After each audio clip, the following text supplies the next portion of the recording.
Hey guys, and welcome to today's video. Today I have a gem of a video for you. I actually had a separate video planned for today, but then I came across this one and just had to do it first. So, to start out, I must say that I don't actually have the video that led up to this one. But apparently it was a sovereign citizen who had a jury trial that he and the jurors showed up for. But instead of representing himself like he said he would, he just decided to refuse to participate and walked out of court. The judge issued a bench warrant for his arrest for contempt of court and tried to stop him before he made it out of the courthouse, but that was to no avail. And the softard remained on the run for a few months. You see, there's this funny thing about bench warrants. They just don't disappear. And 2 months later, his degeneracy caught up with him and he was arrested. So today, we're going to be covering his contempt of court hearing, and it's golden. So let's begin. Please be seated. This is People versus Pablo Forenza, 23T125. Mr. Forenza appears in custody. Mr. McCall is here for the people. Give me 1 second, I'm joining WebEx. I'm trying to. Mr. Forenza refused to stand before the entry. I can't stand. I'm shackled like a criminal over a traffic. Let's get something straight. You're not shackled over a traffic citation. You're shackled because you walked out of your trial and you were held in criminal contempt of court. No, you're not here on a traffic citation. You're here on contempt. Are we having a contempt hearing, Your Honor? Well, I'm going to give you that opportunity. I'm going to advise you if you'd like it. Let me start by reading the relevant portions of the contempt rule, Mr. Forenza. This is Rule 407. This is of the rules of civil procedure, but that same rule applies to criminal actions such as this one. I'll read the relevant sections. Subsection A1, disorderly or disruptive behavior, a breach of the peace, boisterous conduct, or violent disturbance toward the court, or conduct that unreasonably interrupts the due course of judicial proceedings, behavior that obstructs the administration of justice, disobedience or resistance by any person to or interference with any lawful writ, process, or order of the court, or any other act or omission designated as contempt by the statutes of these rules. This will be direct contempt, and I will cover that in a second, but the rule is contempt that direct contempt is contempt that the court has seen or heard and is so extreme that no warning is necessary, or that has been repeated despite the court's warning to desist. Subsection 4 defines punitive sanctions for contempt, which includes punishment by an unconditional fine, fixed sentence of imprisonment, or both, for a conduct that is found to be offensive to the authority and dignity of the court. Most notably is subsection B, as in boy, which says addresses direct contempt proceedings. When a direct contempt is committed, it may be punished summarily. In such case, an order shall be made on the record in writing reciting the facts constituting that contempt, including a description of the person's conduct, a finding that the conduct was so extreme as that no warning was necessary, or the person's conduct. One way to get him to not leave the courtroom: just bind his hands to his hips. And I wonder if he's going to drop the whole court does not have jurisdiction over me now that he's sitting there in handcuffs. Warning to desist, and a finding that the conduct is offensive to the authority and dignity of the court. Prior to the imposition of sanctions, the person shall have the right to make a statement of mitigation. Mr. Forenza, I'm going to offer you that opportunity in a little bit. I make a specific finding that all conduct that I'm referencing occurred in my presence, and therefore is direct contempt. Very specifically, let me make some reference. Mr. Forenza has been disrespectful to the court, to opposing counsel, and even to my clerks throughout the proceeding. He has filed spurious documents. He's made nonsensical arguments. He's been argumentative with the court, but I was willing to let all of that go so we could try the matter. On the day of trial, which I believe is November 24th, Mr. Forenza appeared on time, but stayed in the gallery along with who I believe is his wife. I repeatedly, at least 3 times, but perhaps 4 or 5, told him to approach the court, to cross the bar and sit at table so we could address the trial. Mr. Forenza failed to do so in my direct presence. He told me I had no jurisdiction, left the courtroom, and then amazingly left. In any event, he has not returned since November 24th, other than a few pleadings that I'm guessing were filed that day or the day before. I've had no interaction with this case since November 24th. I make a finding that Mr. Forenza was under an order to perform, that is to come to the table. He refused to perform in accordance with that order, and even though he had the ability to perform, obviously he was mobile, he was able to make it into the courtroom and then, of course, make it out. He was repeatedly warned, and I note that. I gave him multiple opportunities to approach, and he disregarded all of them. I make a specific finding that I find Mr. Forenza's conduct to be offensive to the authority and dignity of the court. I make a specific finding that he engaged in misbehavior that rises to the level of obstruction of justice. The behavior happened in my presence. The conduct was intentional and willful, and these actions seriously affronted and disrupted the administration of justice.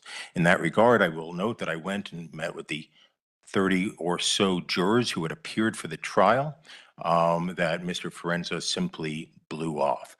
I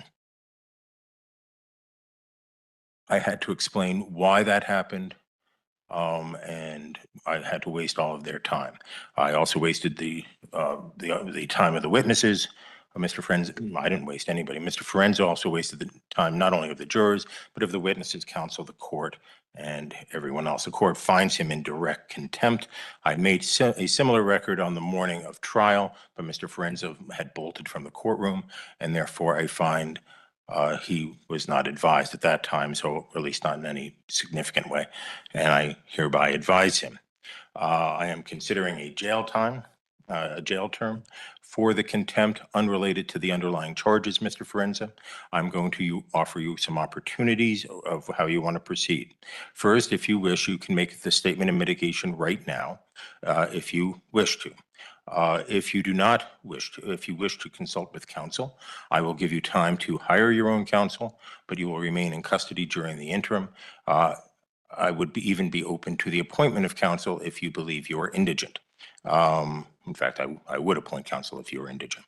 How would you like to proceed? And if you'd like a few moments to think about that, I'm fine with that. Is that the only option is how I like to proceed, or can I make a statement? Right. So I'm offering you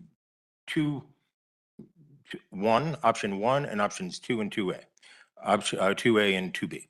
Option 1 is you can make your statement of mitigation right now, right? And without counsel, the only person in the room other than court staff and the deputy is Mr. McCall. We are live streaming. You can make that. If you'd prefer, you can contact an attorney, and I will set this over for a time where you can make the argument through an attorney. Or appoint, that's 2A. And then 2B, if you believe you're indigent, I will appoint. Well, I can. Indigent means that you spent all your money on lead frosted cupcakes and now you can't afford to hire your own attorney, or you're locked up on a contempt charge and you're indigent by default. I'm sorry. You meet the guidelines, you're in custody, and so I can appoint alternate defense counsel to represent you in the contempt proceeding if you are indigent. The actual language is in a Supreme Court guidance which says, Colorado, I'll just read it to you. Colorado Rules of Civil Procedure 107 and 407 provide for the appointment of counsel to an indigent person cited for contempt where a jail sentence is contemplated. I am contemplating a jail sentence, Mr. Forenza. If the court appoints private counsel to prosecute a contempt action, which is not applicable here, or to represent an indigent party for contempt charges, that is relevant here, the judicial department will pay for counsel, as there is no statutory authority for the public defender or alternate defense counsel to represent clients for the sole purpose of contempt. But to qualify, you would have to be indigent, which means you would fit below the guidelines for public defender representation. If you wish, I can print those guidelines out for you.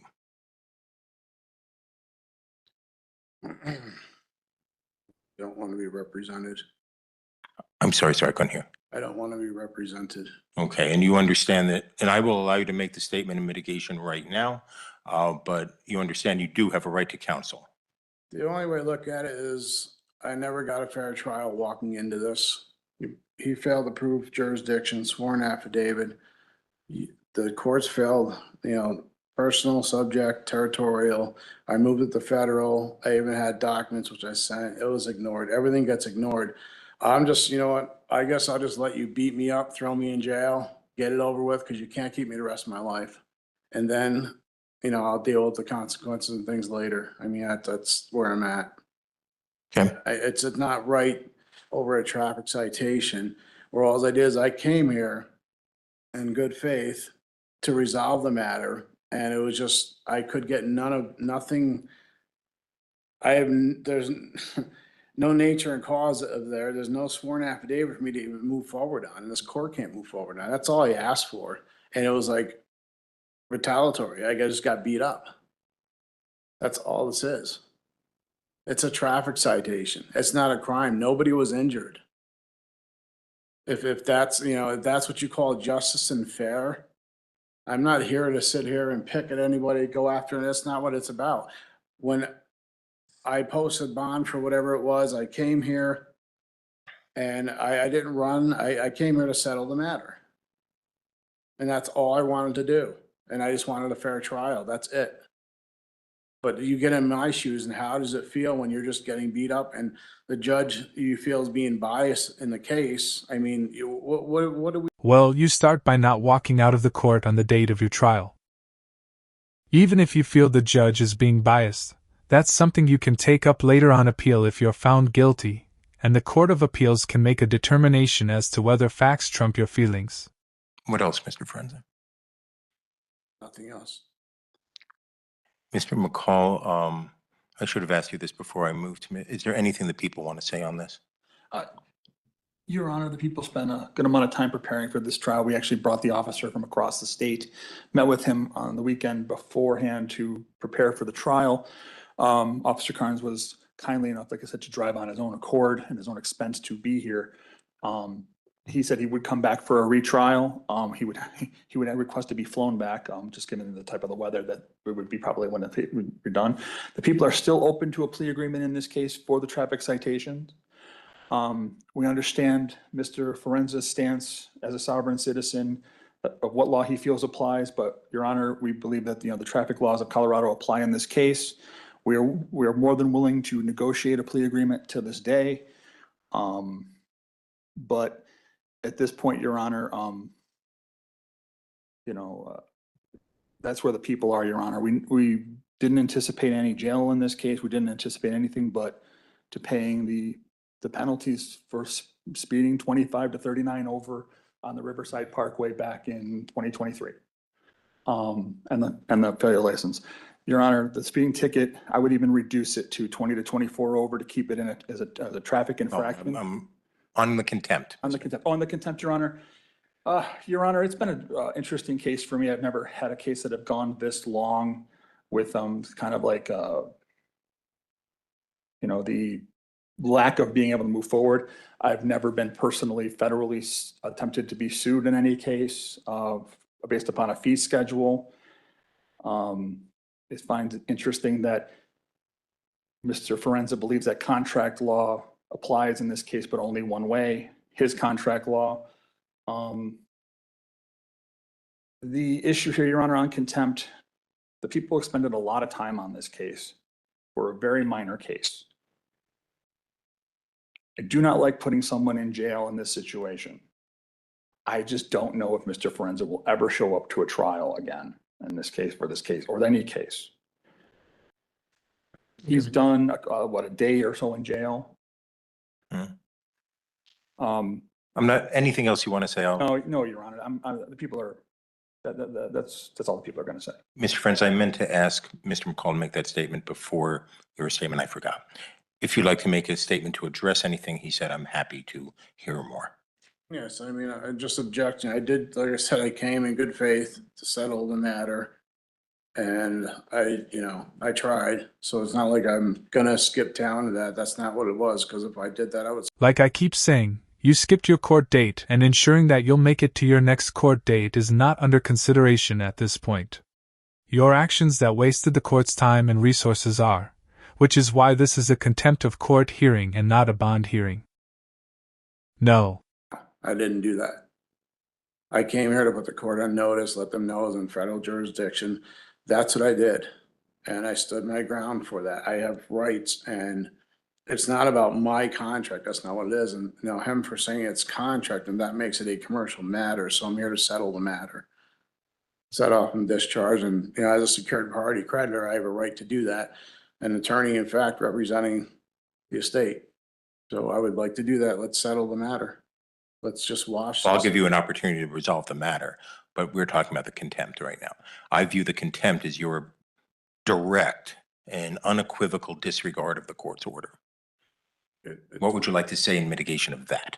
Your Honor, it's not, like I said before, it has nothing to do with that. I wanted to settle the matter, and I feel like I'm running in circles, nowhere to turn, but who do I have to turn to? I'm trying to get this resolved, you know, coming into court and hoping in good faith that you do the right thing, and it just didn't seem like it was going that way. I've never gotten any response to anything I've ever submitted. And that's what makes it hard. So how do you react to that? I mean, what do you do? Me, my situation, I'm scared. Okay, well, I have, you know, look at, I mean, torture cuffs and sitting here over a traffic citation. Missed my daughter's birthday yesterday. Boo __. Who? I have absolutely no sympathy for a piece of __ father who puts an internet ideology above his family to the point that he misses his daughter's birthday because he decided to play games with the courts. This was a basic traffic violation where no jail time was even on the table. So the fact that you're sitting there in handcuffs awaiting a jail sentence is a product of your own selfish delusions. Okay, court finds the underlying offense can be resolved. As Mr. McCall points out, these cases are frequently resolved on the first appearance for a fine and be done. I find that Mr. Forenza, I don't know about negotiations. That's not my area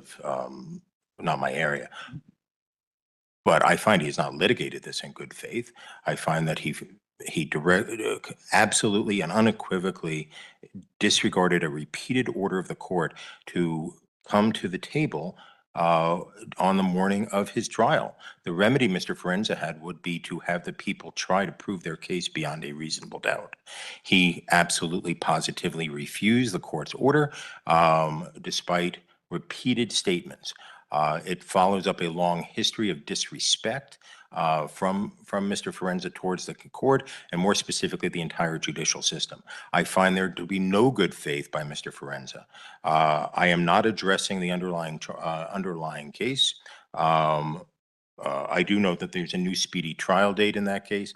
That new speedy trial date is July 8th, 2026.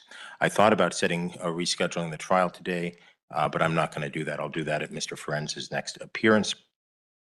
As to the contempt itself, and this is only as to the contempt, I note the difficulty. My plan was coming in to give 30 days jail, given Mr. Forenza's statement of indicating of the difficulty this has caused him. I'll reduce that a little bit, but not much. This case, I hereby sentence Mr. For direct contempt. I sentence Mr. Forenza to 25 days in jail. Furthermore, I set this matter for hearing on my next in custody docket I'll put him, though it's going to be a busy day, it doesn't make a lot of difference. Today's the 8th. Yeah, I want to set him in the next round. I'll set him on the Friday, January 23rd, 1 o'clock in the afternoon. Your Honor, We'll I set have trial at that time. obligations and things I have to take care of. Can I post bail? I will be here. Again, this is not a bail hearing. This is a sentencing for your direct contempt of court. So, if you don't want to miss any future hair braiding classes, then stop acting like a jackass. So noted. I've sentenced you on the contempt, Mr. Forenza. The next issue will be when I see you next time on the 23rd, all right, is whether I should release you in custody on bond after the contempt sentence is over. There is a presumption that that you get a personal recognizance bond on a case like this for the underlying case, but that is overcome. And let me read you the language, because this is what you will have to address. I would recommend that you consider counsel. I have recommended that before. You have disregarded me, and that is in so many other things. The specific provision that is of concern to me, again, there's a presumptive personal recognizance bond. The arrested person has no ties to the jurisdiction of the court, reasonably sufficient to assure his or her appearance, and there's a substantial likelihood that he or she will fail to appear for trial if released upon his own personal recognizance. I will address the bond issue if you wish. The people are on notice that I am open to bond, but Mr. Forenza will not be released until the 25 I days feel is like served. this is just retaliation more, and this is what I was afraid of at trial, Your Honor. It's contempt, Mr. What I was afraid of. But I wasn't in contempt. I showed in good faith.